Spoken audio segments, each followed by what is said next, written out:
Pemirsa, puncak perayaan Hari Ulang Tahun Denpasar Pos ke-21 dilaksanakan di halaman Gedung Pers Ketut Nada. Denpos diharapkan dapat menghadirkan harmonisasi kepada masyarakat dengan mengayomi dan mencerdaskan masyarakat.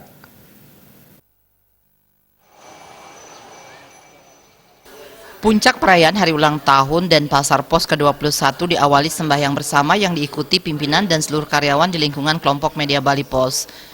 Pemimpin redaksi Denpos Gede Suyadnyana mengucapkan terima kasih terhadap seluruh relasi yang menjalin kerjasama bersama KMB khususnya Denpos. Sinergi itu sekaligus menjembatani kepentingan media sebagai kontrol sosial dan kepentingan relasi yang membutuhkan informasi yang kredibel. Dalam mengikuti perkembangan teknologi, Denpos telah menyediakan portal-portal untuk mengakses berita terbaru. Selain cetak, juga diperkuat dengan sosial media dan website.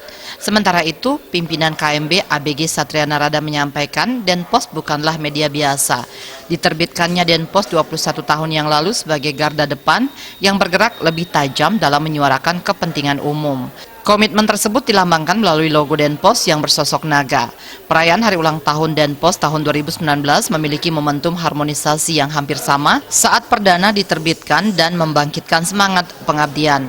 Kehadiran Denpos bukanlah biasa, apapun yang terjadi agar tetap melakukan fungsi-fungsi layaknya naga. Dalam konteks media, Denpos diharapkan dapat menghadirkan harmonisasi kepada masyarakat dengan mengayomi dan mencerdaskan masyarakat. Serangkaian peringatan Hari Ulang Tahun Denpos ke-21 pada 28 September telah digelar tabur bunga di Taman Makam Pahlawan Margarane dan menyerahkan koran edisi khusus Hari Ulang Tahun Kabupaten Buleleng kepada Bupati Putu Agus Suradnyana. Ngurah Wira, Bali TV.